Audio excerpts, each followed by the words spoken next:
प्रधानमंत्री श्री नरेंद्र मोदी ने 5 अगस्त 2019 को जम्मू कश्मीर से धारा 370 और 35 से हटाने के बाद जम्मू कश्मीर को 2 यूनियन टेरिटरीज में बांट दिया। जब तक सिंबॉलिकली एक अलग क्रिमिनल पेनल कोड है, एक अलग फ्लैग है, वो डिमोलिशन बहुत ज़रूरी था। हम आज ये नहीं कहना चाहिए हमको कि Kashmir is a part of India. No, Kashmir is India now. Kashmir is a part of India was pre 370 slogan. Now it is no more. एक ही फ्लैग है, पूरे कश्मीर में फ्लैग्स फ्लटर कर रहे हैं। सो अचीवमेंट बहुत बड़ी है। लेट्स नॉट से कि अचीवमेंट नहीं, इट्स अ ह्यूज अचीवमेंट जो शायद मोदी के अलावा किसी के बस की नहीं है। अगर यहाँ पे कुछ नहीं हो रहा है तो इसको हम डिनाउंस ना करें। ये एक बहुत बढ़िया और ब्लडलेस 370 न्यूट्रिशन हुआ है। So we salute him for that. लेकिन उसके बाद के जो स्टेप्स हैं वो भी इतने ही बड़े बड़े स्टेप्स होने चाहिए। कश्मीर अपने आप को भारत का अंग मानता ही नहीं था। कश्मीर अपने आप को बोलता था जी कि मेरा स्पेशल स्टेटस है, मेरा सेपरेट फ्लैग है, मेरा सेपरेट कॉन्स्टिट्यूशन है। मेरा जो इल्हाक हुआ है वो 3 चीज़ों पे हुआ है इल्हाक, इकॉनमी, डिफेंस और फॉरेन अफेयर्स। बाकी जो वो मेरा है। तो इस चीज़ को लेके वो बताते थे कि ये मुतनाज़िर इलाका है। मुतनाज़िर इलाके का मतलब है डिस्प्यूटेड टेरिटरी। इस आर्ग्यूमेंट को हम आगे चल के लेते हैं और इसी आर्ग्यूमेंट को लेके जो जे.एंड.के 3 प्रोविंसेस थे, जम्मू, कश्मीर, लद्दाख, और इन तीनों प्रोविंस में कश्मीर काफ़ी हावी पड़ गया, भारी पड़ गया। और जो पॉलिटिक्स जे.एंड.के था वो कश्मीर स्पेसिफिक और कश्मीर सेंट्रिक हो गया। इस आर्ग्यूमेंट को चलते हुए कश्मीर ने जो maximum number of seats, legislative seats, वो अपने पास रखी और जो मिनिमम नंबर ऑफ सीट्स उसमें वो जम्मू प्रोविंस को दे दी। उसका मतलब क्या हुआ? उसका मतलब ये हुआ कि जो चीफ मिनिस्टर्स थी और जो पॉलिटिक्स था लोकल, वो डोमिनेंट रहा, कश्मीर के हाथ में रहा वो। और उससे क्या हुआ कि जो भी पॉलिटिकल आर्ग्यूमेंट्स आए, जो भी पॉलिटिकल कमेंट्री बनी, जो भी पॉलिटिकल नैरेटिव बिल्ड हो गया, वो कश्मीर सेंट्रिक बिल्डअप हो गया। और उसमें जो बाकी लोग थे, जैसे माइनॉरिटीज़, कश्मीरी पंडित्स थे, जैसे डोगरा थे, जैसे लद्दाखी थे, उनके साथ इनजस्ट हुआ करती थी। तो इस आर्ग्यूमेंट के मद्देनज़र सबसे पहले जो हिस्टोरिक डिसीजन हुआ, जो 5 अगस्त 2019 में हिस्टोरिक डिसीजन हुआ कि भाई कश्मीर का आर्टिकल 370 हट गया, स्पेशल स्टेटस हट गया, ये एक आर्म स्टेट की तरह आ गया। 14 टॉप पॉलिटिकल लीडर्स को पहली बार मीटिंग के लिए दिल्ली बुलाया गया, जिसका मुख्य उद्देश्य था जम्मू कश्मीर का डिलिमिटेशन और चुनाव पर एक मत बनाना। अभी जो पैंथर्स पार्टी मीटिंग बुलाई थी 24 जून 2021 को मीटिंग बुलाई थी, उसमें क्या हुआ था कि 14 पॉलिटिकल पार्टीज को इन्वाइट किया था। उसमें तो कोई रिप्रेजेंटेशन थी नहीं ना, खाली पैंथर्स पार्टी थी और बीजेपी पार्टी थी उसमें। तो मेरा ये मानना है कि अगर उसमें पंडितों को एक बार किसी नुमाइंदे को बुलाते या किसी एक बंदे का वाल्मीकि कम्युनिटी से बुलाते या किसी एक बंदे को जो है रिफ्यूजी थी पाकिस्तान को, उनको बुलाते तो उसका महत्व कुछ और बढ़ता। जम्मू एंड कश्मीर में सन 2018 से इलेक्शन ड्यू हैं, जब से भारतीय जनता पार्टी गवर्नमेंट ने महबूबा मुफ्ती की पार्टी पीडीपी से अपना सपोर्ट वापस लिया है। अब प्रश्न उठता है कि डीलिमिटेशन क्या है? डीलिमिटेशन या परिसीमन असेंबली या लोकसभा की कॉन्स्टिट्यूएंसी की बाउंड्री को दोबारा रीड्रॉ करने की प्रक्रिया है, जिसका आधार उस प्रांत विशेष की जनसंख्या में बदलाव होना होता है। डीलिमिटेशन कमीशन एक स्वतंत्र बॉडी है जिसकी कार्यशैली में कोई एग्जीक्यूटिव या पॉलिटिकल पार्टी का दखल नहीं हो सकता। डीलिमिटेशन कमीशन की अध्यक्षता सुप्रीम कोर्ट का रिटायर्ड जज करता है, जिसमें उसका सहयोग चीफ इलेक्शन कमिश्नर और स्टेट इलेक्शन कमिश्नर करते हैं। इसके अलावा इस आयोग में जम्मू और कश्मीर से 5 एमपी भी एसोसिएट मेंबर की हैसियत से काम करते हैं, लेकिन उनकी रिकमेंडेशन मानने के लिए कमीशन बाध्य नहीं होता है। डीलिमिटेशन कमीशन की लास्ट रीड्रॉइंग 1995 में हुई, जिसका आधार 1981 की जनगणना बनी। 1991 में जम्मू और कश्मीर राज्य में कोई जनगणना नहीं हुई। 2001 की जनगणना के बाद जम्मू एंड कश्मीर असेंबली या विधानसभा में एक बिल पास किया गया, जिसके अनुसार डीलिमिटेशन को जम्मू कश्मीर राज्य में 2026 तक रोक दिया गया। 47 के बाद पहली बार जब इलेक्शन हुआ इंडिया में, वो हुआ था 1950 और 51 में। उस टाइम कोई डिलिमिटेशन नहीं हुआ था, खाली प्रेसिडेंट और इलेक्शन कमीशन दोनों ने डिसाइड करके इलेक्शन लिया था। तो सबसे पहला जो डिलिमिटेशन कमीशन बना इंडिया में वो बना 1952 में, उसके बाद 63 में, तीसरा 73 में और उसके बाद 2002 में 4 बार डिलिमिटेशन कमीशन बना इंडिया में। और उसके बाद जो है अब जो है उसके बाद फ्रीज कर दिया सारा 2026 तक। और सबसे बड़ी बात है जो 6 मार्च को हमारा इंडिया में जो अभी डिलिमिटेशन कमीशन हुआ था 2020 में, उसमें उसका जो इंचार्ज था 3 मेंबर बने थे कमेटी, उसमें एक था रंजना प्रकाश देसाई, उसके बाद दूसरा सुशील चंद्रा, तीसरा के शर्मा, तीनों एक्स मेंबर थे इलेक्शन कमीशन के। उसके बाद फर्दर एसोसिएट मेंबर बनाए गए थे उसमें इंक्लूड था फारूक अब्दुल्ला, जितेंद्र सिंह, जुगल किशोर और उसमें मसूदी और अकबर अली, 5 मेंबर थे इसमें। एज पर जो हिंदुस्तान का संविधान है उसमें 3 पोस्ट चाहिए आपको, रिटायर्ड सुप्रीम कोर्ट जज, चीफ इलेक्शन कमीशन और स्टेट इलेक्शन कमीशन, 3 मेंबर होने चाहिए। वो तो आपने बना दी, लेकिन जो 5 आपने जोड़ी उसे 5 में से एक भी जम्मू का नहीं है, वो सारे कश्मीर के। धारा 370 और 35 से हटने के बाद चूंकि जम्मू और कश्मीर सीधे भारतीय संविधान के तहत आ गया, इसलिए लोकसभा और विधानसभा की सीटों का पुनः परिसीमन जरूरी हो जाता है। इस कार्य को पूरा करने के लिए मार्च 2020 में डिलिमिटेशन कमीशन की स्थापना करी गई, लेकिन कोविड के चलते इसे 1 साल की पुनः एक्सटेंशन दी गई। Delimitation process, government is hell bent upon doing it. As far as my understanding with some people, वो करके ही रहेंगे ये, because I think by next year end September 2022 में इलेक्शन करना चाहेंगे ये। आज की डेट में टेबल पे है ये अभी इवेलुएट कर रहे हैं, ये जो अभी बुलाया गया था लोगों को, they are trying to gauge the pulse of the people. लेकिन जब तक ये डिलिमिटेशन कमीशन प्रॉपर नहीं होगा, सेंट्रल गवर्नमेंट की सारी एक्सरसाइज फ्यूटाइल हो जाएगी, जो उनको लगता है कि कभी जम्मू को लीड करना चाहिए J&K, और जब तक जम्मू लीड नहीं करेगा J&K को आफ्टर 70 ईयर्स ऑल्सो, डिलिमिटेशन का पर्पस सॉल्व नहीं होगा। एक पर्पस सॉल्व होगा कि जो लोग अभी तक असेंबली में अनरिप्रेजेंटेड थे, वो वेस्ट पाकिस्तान रिफ्यूजीज़ थे, गोरखाज थे या वाल्मीकि समाज था, वो कवर हो जाएगा। वो जो लार्जर पॉलिटिकल नैरेटिव है वो कंप्लीट नहीं होगा जब तक ये स्टैंप नहीं आएगी। छोटा पर्पस सर्व होगा, लार्जर पर्पस सर्व नहीं। जम्मू और कश्मीर के रीऑर्गेनाइजेशन एक्ट 2019 के तहत जम्मू कश्मीर की असेंबली सीट 87 से बढ़कर 90 कर दी गई हैं, जिसके कारण कुल 7 सीटों की बढ़ोतरी हुई है। 4 सीटें लद्दाख की और 3 नई सीटें यानी 7 सीटें।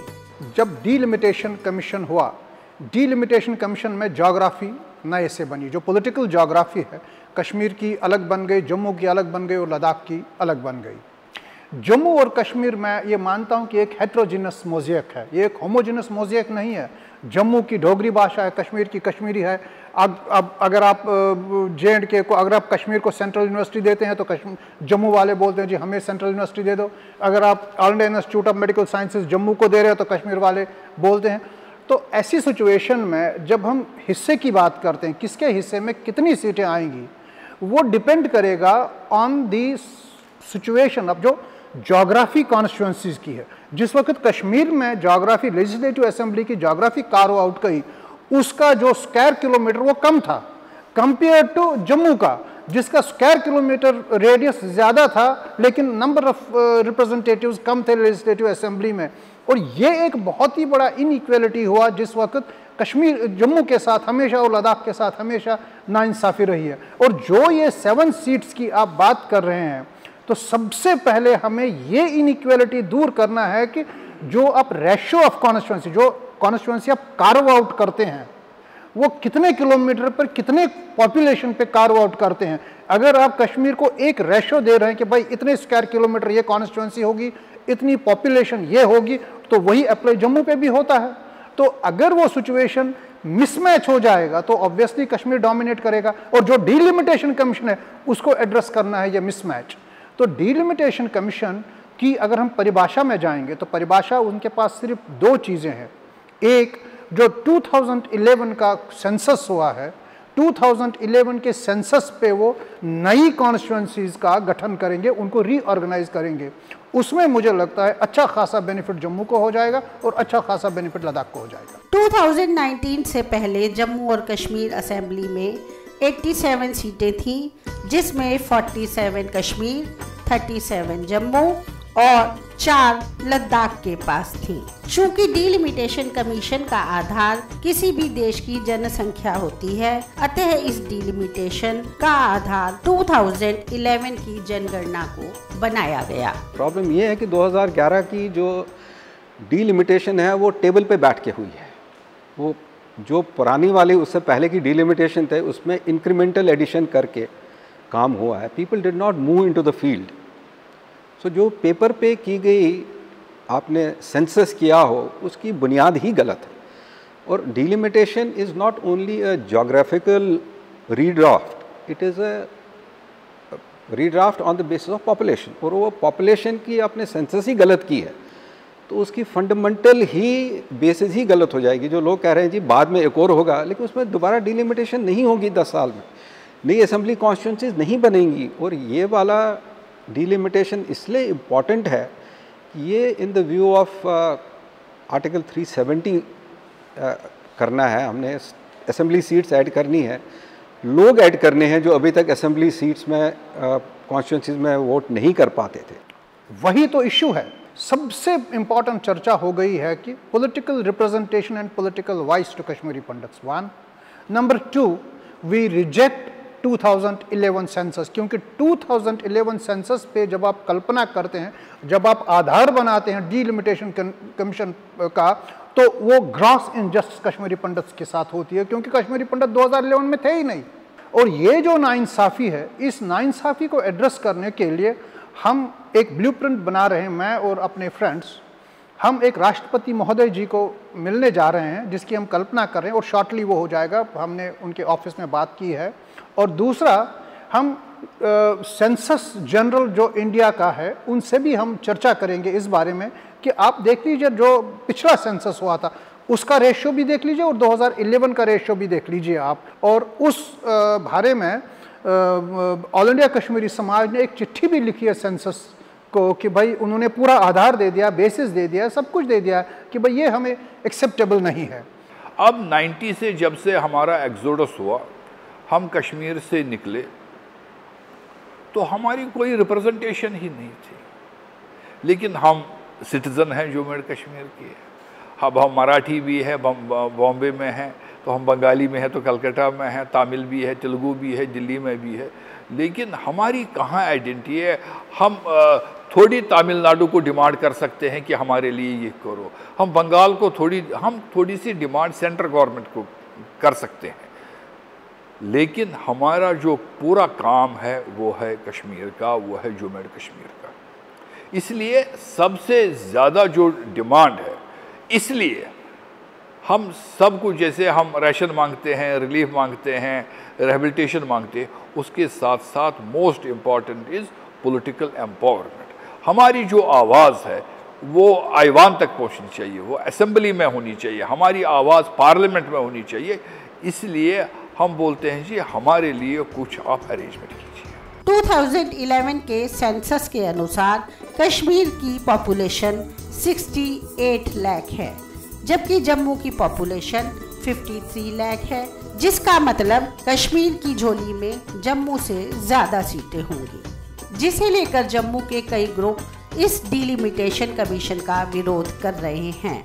अगर आप 2021 के आधार पे डिलिमिटेशन करवाएंगे तो सत्ता जम्मू को मिलेगी, 2011 के सेंसस के आधार पर डिलिमिटेशन करवाएंगे तो सत्ता कश्मीर को मिलेगी। केंद्र सरकार ने अपने पिछले 70 साल की नीति को आगे बढ़ाते हुए ये तय किया है कि जम्मू को गुलाम बनाना है, जम्मू को जिहादियों के हाथ में सौंप के देना है। क्योंकि अगर जम्मू कश्मीर में डेमोक्रेसी का चेहरा कश्मीरी मुसलमान है तो दुनिया को यह बताया जा सकता है कि इंडियन डेमोक्रेसी और सेक्युलरिज्म की बहुत बड़ी विक्ट्री है, क्योंकि एक मुस्लिम मेजॉरिटी स्टेट है जहां पे डेमोक्रेसी को मुसलमान सक्सेसफुल कर रहा है। इस सारी अंडरस्टैंडिंग में, सारे अरेंजमेंट में उन्होंने ये तय किया कि हिंदुओं की, गैर मुसलमानों की, राष्ट्रवादी समाज की बलि देनी है, उन्हें होस्टेज रखना है। जम्मू कश्मीर में जो जिहादी शॉक्स हैं उन्हें अब्सॉर्ब करने के लिए इन हिंदुओं को केवल बफर के तौर पे इस्तेमाल करना है। इन्हें ब्लाइंड स्पॉट की तरह ट्रीट करना है, इनसे वोट लेके इनके हक की बात ना करके इन्हें एक डोरमैट की तरह ट्रीट करना है। जब मंशा ये हो तो फिर इसीलिए 2011 के सेंसस के आधार पर डिलिमिटेशन करवाना उनके लिए अनिवार्य है। 21 पे करवाएंगे तो राष्ट्रवादी समाज ताकत ले लेगा। अगर आप बात करें तो 2011 सेंसस की, बेसिकली ये क्या है कि ये एक फ्रॉड है, मैनिपुलेटेड है, ठीक है। कि सबसे बड़ी बात है कि अगर आप सेंसस लोगे तो आप सेंसस लो लेटेस्ट वाला 2021 का। अभी आप पता है कि 1990s में कितने माइग्रेशन हो चुकी है वहाँ पे, सारे कश्मीरी प्रिंस ऑलमोस्ट 7-8 लाख कश्मीरी वहाँ से निकल गए। उसके बाद सारी डेमोग्राफी चेंज हो गई। उसके बाद जो कुछ डोमिसाइल सर्टिफिकेट इशू हुआ उनमें भी पॉपुलेशन बढ़ी। और सबसे बड़ी बात है वाल्मीकि कम्युनिटी को आज तक उसका राइट नहीं था, वोटर राइट नहीं था उसको, अब उसका वोटर राइट भी मिल गया। उनकी पॉपुलेशन आज की डेट में 5 लाख है। यानी कि अगर आप 2011 के सेंसस पे करोगे ये इसका कोई महत्व नहीं होगा, क्योंकि हमेशा मेन फंडा क्या है कि डिलिमिटेशन का has to be equal representation.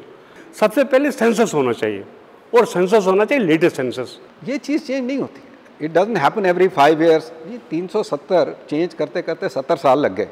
अगला कोई मेजर स्टेप 10 साल में नहीं होता है। ये हिस्ट्री एक बार क्रिएट होती है 5 जनरेशन्स में। मेरे बाद 3 जनरेशन में कुछ हो, आई डू नॉट नो। अगर मेरी वॉइस नहीं पहुंची, फिर बाद में जंगल में मोर नाचा किसने देखा, तो मुझे पता नहीं उस चीज़ का। So we are looking for, let us wait. Even Jammu के डोगरास कहते हैं, I am in touch with quite a few leading voices of Jammu. I keep on telling them, यार let us not be in a hurry, आपका purpose serve नहीं होगा, and they agree. Ankur Sharma ji एक बढ़िया voice हैं जिन्होंने काफ़ी कुछ निकाला है वहाँ से। So if he is able to take it up, convince करें लोगों को, और लोग ये प्री कंडीशन बनाए बीजेपी के लिए, भाई अगर आप इलेक्शन पे उतरोगे this has to be a part of your manifesto कि भाई हमने ये ठीक किया। अगर 2011 वाली डिलिमिटेशन लेके आप हमसे वोट मांगेंगे, फिर क्या कमाल कर दिया आपने हमारा, आपको फिर गवर्नमेंट नहीं मिलेगी। सिंपल सी बात है। मुझे लगता है कि मान लीजिए अगर कश्मीर की 2 बढ़ रही हैं, जम्मू की 4 बढ़ेगी, क्योंकि जम्मू जो है दैट वाज इनएडुक्वेंटली रिप्रेजेंटेटेड। 5 लाख लोग तो 1947-48 से ही रिप्रेजेंटेड नहीं थे, अब तो वो ज़्यादा भी होंगे। बाकी ये जो ये लोग हैं अपना वाल्मीकि समाज और जो नेपाली और लोग हैं वो तो थे ही नहीं। तो इसलिए इस वक्त जो न्याय जो होना चाहिए, जो जस्टिस होना चाहिए, जो सब समझते हैं, और कश्मीर वाले भी इस बात को अप्रिशिएट करेंगे, जबकि उन्होंने 25 सीटें रखी थी पीओ के लिए। अगर पीओ के लिए 25 सीटें रखी थी तो कम से कम जो यहाँ पर आए हैं तो उनके लिए तो 5 सीटें दे दीजिए। तो इसलिए मुझे लगता है कि ये मोदी जी बड़ा न्यायप्रिय है। उसने जहाँ करोड़ों अरबों रुपया कश्मीर में लगाया, और मुझे लगता है कि वो जम्मू के जो अनरिप्रेजेंटेड थे लोग, उनको न्याय देकर न्याय करेंगे। और भारत की ऐसी डेमोक्रेसी है जहाँ पर 90% 80% हिंदू मेजॉरिटी हो के भी मुसलमान चीफ मिनिस्टर रहा है। चाहे आप महाराष्ट्र में AR अंतुले का लीजिए, बरकतुल्ला खान राजस्थान में लीजिए, कोया केरला में लीजिए, या यहाँ बिहार में लीजिए, तो भारत तो बिल्कुल उस हिसाब से टोटली सेकुलर है जो संसार भर में कहीं नहीं होगा। और अगर जम्मू कश्मीर में अगला चीफ मिनिस्टर जम्मू का होगा, हिंदू होगा, तो मैं उसके लिए चीयर्स करूँगा कि क्यों नहीं, व्हाई नॉट। 1994-95 में जम्मू कश्मीर में लास्ट डिलिमिटेशन प्रोसेस हुआ था, जब वहाँ प्रेसिडेंट रूल था।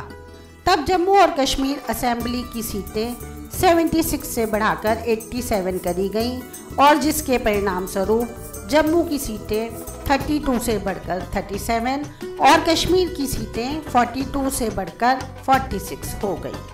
सन 2002 में एनसी और सेंट्रल की एनडीए गवर्नमेंट ने डिलिमिटेशन प्रोसेस को 2026 तक फ्रीज कर दिया।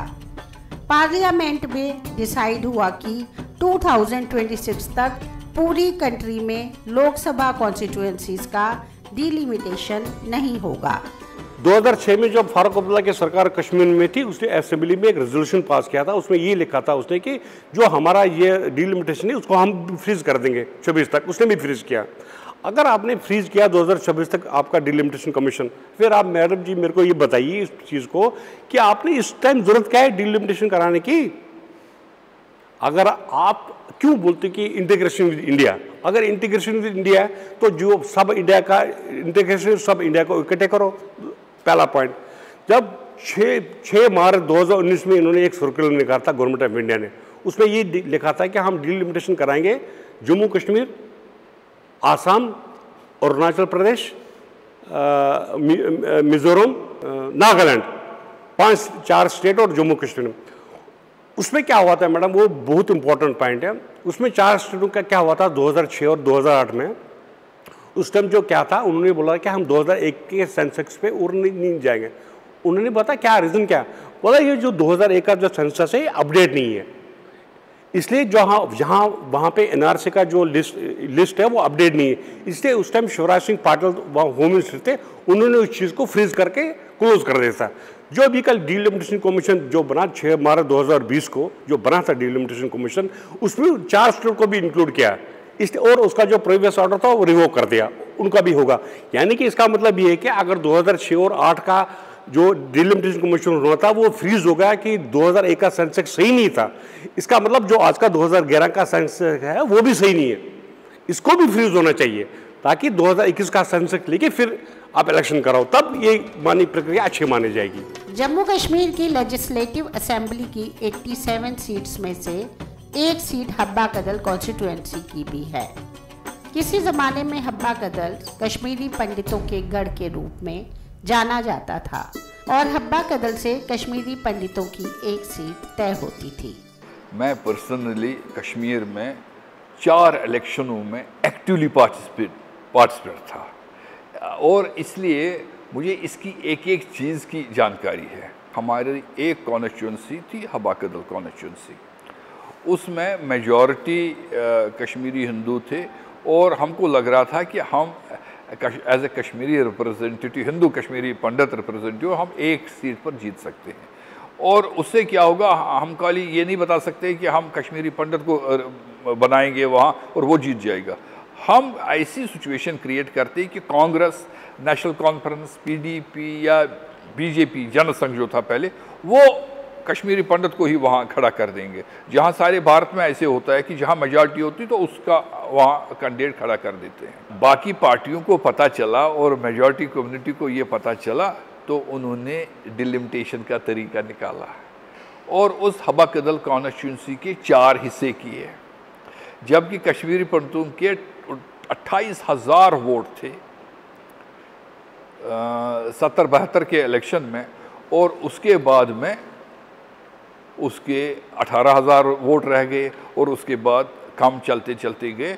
और जबकि वहाँ हब्बा कदल कॉन्स्टिट्यूंसी में कई बार कश्मीरी पंडितों ने जीता, मुझे लगता है कम से कम 5 बार जीता होगा, लेकिन उसके बाद में एक गुलाम रसूल करके मतलब वो जीते गए। हाँ, जो लाल चौक कॉन्स्टिट्यूंसी थी उसमें भी 12,500 वोट थे। हमने एक 1985 में कश्मीर में एक बहुत बड़ा स्टूडेंट्स कन्वेंशन किया था और उसमें मैंने एक लेक्चर में बोला था कि सेंसस डिपार्टमेंट को मैं कटघरे में खड़ा करूंगा एक दिन सुप्रीम कोर्ट में, क्योंकि झूठा सेंसस है हमारा। हम कश्मीर में 5 लाख लोग रहते थे, 5 लाख हिंदू रहते थे, लेकिन ये दिखाते थे 1.5 लाख 2 लाख, बाकी कैसे गायब हो गए, ये बोलते जी वो निकल गए, वो ये हो गया, ये हो गया। और इस वक्त सिचुएशन ये है कि पूरे संसार भर में कश्मीरी हिंदू, कश्मीरी पंडित 10 लाख हैं। कश्मीर में तो हमारी केवल इस वक्त 800-900 फैमिलियां हैं, लेकिन पूरे संसार भर में हम 10 लाख लोग हैं। कश्मीर में 2 कॉन्स्टिट्यूंसीज हुआ करती थी, एक तो पार्लियामेंट्री कॉन्स्टिट्यूंसी, दूसरा legislative assembly constituency. Parliamentary constituencies का डिलिमिटेशन हमेशा सेंट्रल गवर्नमेंट किया करती थी और जो लेजिस्लेटिव काउंसिल थी because of article 370 and because of special status और सेपरेट कॉन्स्टिट्यूशन की वजह से वहाँ की लोकल स्टेट गवर्नमेंट किया करती थी। अब ये मान लीजिए जो हबा कदल कॉन्स्टिट्यूंसी थी, जो ट्रेडिशनली हिंदू सीट थी, जिससे ट्रेडिशनली कश्मीरी पंडित इलेक्ट हुआ करता था, आज से नहीं 1947 से पंडित श्यामलाल सराफ से शुरू कर दीजिए, डीपी धर से शुरू कर दीजिए, प्यारेलाल हंडू जी से शुरू कर दीजिए, रमन मट्टू से देख लीजिए, और भी जो बीच में आए हैं वो एसके कौल साहब बीच में एमएलए हुआ करते थे, एक ट्रेडिशनल। और जिस वक्त स्टेट गवर्नमेंट ने डिलिमिटेशन वहाँ पर कर दिया, हबा कदल को जोड़ लिया उन नेशनल कॉन्फ्रेंस मेजॉरिटी एरियाज से, ताकि ये जो हिंदू कैरेक्टर इसका वो डाइल्यूट हो जाए। और डाइल्यूट होने के बाद आज देख लीजिए कितने हम एमएलए इलेक्ट कर रहे हैं। जो मिसचिफ की गई है कश्मीर में, जो अभी भी कहा गया कि हबा कदल कॉन्स्टिट्यूंसी, ऐसी कई कॉन्स्टिट्यूंसीज के साथ उन दिनों Kashmiri Pandit was not the only thing, anybody who was against national conference, उस टेरिटरी को रीटेलर किया गया, एक पोर्शन काट के किसी और के साथ जोड़ दिया गया ताकि प्रेडोमिनेंस नेशनल कॉन्फ्रेंस की रहे। सो वो हिस्टोरिक करेक्टनेस भी इम्पॉर्टेंट है, in addition to the people जो अब मर्ज हुए हैं who are eligible for assembly constituency, and the development of Jammu has been much faster than Srinagar. तो इसलिए इसको, और I don't know why people are in a hurry, क्या जल्दी है, 2 साल और लग जाएंगे, लगने दीजिए। ऐसा काम हर 2 साल में नहीं होता है। आई met mister K Sharma, he is my class fellow, जो अभी इलेक्शन कमिश्नर हैं, he is a member of the delimitation commission. I keep meeting him when he comes to Delhi, so I requested him, मैंने कहा there is no hurry, although ये उनके हिस्से में नहीं है काम, वो कह रहे हैं यार ये हमारा डोमेन नहीं है। But I been telling even Jammu people, Ankur Sharma ji से मेरी बात हुई, आई टॉक टू हिम, कौन सी जल्दी है जम्मू को, अगर करेक्शन नहीं होती है, आपको 4 सीटें मिल जाएंगी, जम्मू श्रीनगर को 2 मिलेंगी, तो आपको कुछ नहीं मिला फिर।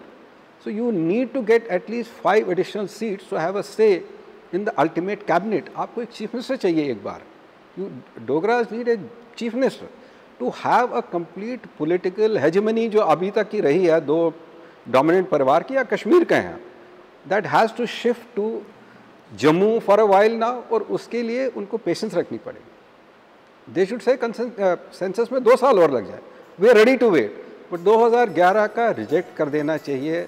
जम्मू कश्मीर डिलिमिटेशन कमीशन के सामने कश्मीरी पंडितों ने एक नया प्रस्ताव रखा है। इस प्रस्ताव के तहत एक या अधिक निर्वाचन क्षेत्र को केवल जम्मू कश्मीर के कश्मीरी माइग्रेंट के चुनाव और मतदान के लिए आरक्षित किया जाना चाहिए। इस प्रस्ताव में एकमात्र ऐसे फ्लोटिंग निर्वाचन क्षेत्र सांगा का हवाला दिया गया है जो सिक्किम में है। ये देश का एकमात्र निर्वाचन क्षेत्र है जिसकी कोई भौगोलिक सीमा नहीं है और जिसके लिए राज्य के भीतर 51 मठों के साथ पंजीकृत बौद्ध भिक्षु ही चुनाव लड़ सकते हैं और मतदान कर सकते हैं। हालांकि भारत में धार्मिक आधार पर किसी भी आरक्षण की अनुमति नहीं है, लेकिन कश्मीरी पंडितों ने सिक्किम के मामले का हवाला दिया, जहां लामा संघों के लिए उनकी विशिष्ट पहचान को बनाए रखने के लिए एक अलग निर्वाचन क्षेत्र रखा गया था। इसे सुप्रीम कोर्ट में चुनौती दी गई और कोर्ट ने भी इसे बरकरार रखा। 1993 में सुप्रीम कोर्ट ने ये फैसला सुनाया कि ये आरक्षण विशुद्ध रूप से धर्म आधारित नहीं है और इसीलिए असंवैधानिक नहीं है। कि हमारी जो इस वक्त स्प्लिट पॉपुलेशन है, हम पूरे भारतवर्ष में फैले हुए हैं, भारतवर्ष क्या बल्कि पूरे ग्लोब में, जिसमें 40% लोग जम्मू में हैं, 20% दिल्ली एनसीआर में है और बाकी 20% या तो अमेरिका में, हैदराबाद में, बॉम्बे में। तो हमें एक नोशनल कॉन्स्टिट्यूंसी का गठन कर दीजिए। और नोशनल कॉन्स्टिट्यूंसी की जब बात होती है तो सिक्किम में एक कॉन्स्टिट्यूंसी है जिसका नाम है सांगा, और सांगा में कुल 3000 कुछ वोट्स हैं जो बुद्धिस्ट मॉन्क्स के वोट्स हैं, और उसमें वही लोग वोट डाल सकते हैं, उसकी कोई ज्योग्राफी ही नहीं है, इट हैज़ नो ज्योग्राफी, और इलेक्ट भी वही होंगे, वोट भी वही डाल सकते हैं, कोई तीसरा नहीं डाल सकता है। और इस चीज़ को लेके सुप्रीम कोर्ट में रिट दर्ज किया गया और सुप्रीम कोर्ट ने उसकी कॉन्स्टिट्यूशनैलिटी को वैलिड करार बताया। सुप्रीम कोर्ट का डिसीजन है कि नो डाउट ये कॉन्स्टिट्यूंसी बेस्ड ऑन रिलीजियस मजहब के तौर पे है, लेकिन ये एक यूनिक तरीका है अपनी माइनॉरिटीज़ को मैनेज करने का, और यही तरीका हमने डिलिमिटेशन कमीशन के पास बताया, इस बात की चर्चा हो गई, और दिल्ली में ही नहीं बल्कि कश्मीर में भी ये चर्चा हुई। और तो मेरे कहने का मतलब ये है कि ये जो पॉइंट है ये हैमर आउट हुआ है डिलिमिटेशन कमीशन के साथ। कश्मीरी पंडितों का पॉलिटिकल रिप्रेजेंटेशन कैसे हो, पॉलिटिकल वाइज कैसे हो, अगर कैसे हो तो ये सांगा टाइप पे हो सकता है। कश्मीरी पंडितों ने इसके अलावा पांडिचेरी के केंद्र शासित प्रदेश के समान एक और मॉडल पर विचार करने की सहमति जताई। फर्स्ट कर रहे हैं क्योंकि हमने ये बात करी ना, फिर बाकी लोगों ने ले ली। सांगा वाली बात और पांडिचेरी पुडुचेरी वाली बात और सिक्किम वाली बात हमने पहले की। हमने एक पिटीशन तैयार किया है। हम प्रधानमंत्री को इसी सप्ताह प्रोमिनेंट कश्मीरी पंडितों की तरफ से एक पिटीशन भेजना है। हमने उसमें 2 एग्जाम्पलें दी हैं। एक हमने सिक्किम की एग्जाम्पल दी है, वो जो सांगा वाली है वो एग्जाम्पल दी है। दूसरा हमने पांडिचेरी की भी ये दी है एग्जाम्पल। इसमें पहले क्या होता था, अगर पार्लियामेंट या असेंबली में किसी को, जैसे एंग्लो इंडियन थे या कोई था, उनको वोटिंग राइट नहीं होता था। वो अपनी बात रख सकते थे लेकिन वोट में हिस्सा नहीं ले सकते थे, उस हिसाब से नहीं थी। लेकिन सांगा वाले को भी वोटिंग राइट है और पांडिचेरी में जो 2 मेंबर हैं उनको भी रिप्रेजेंटेशन है।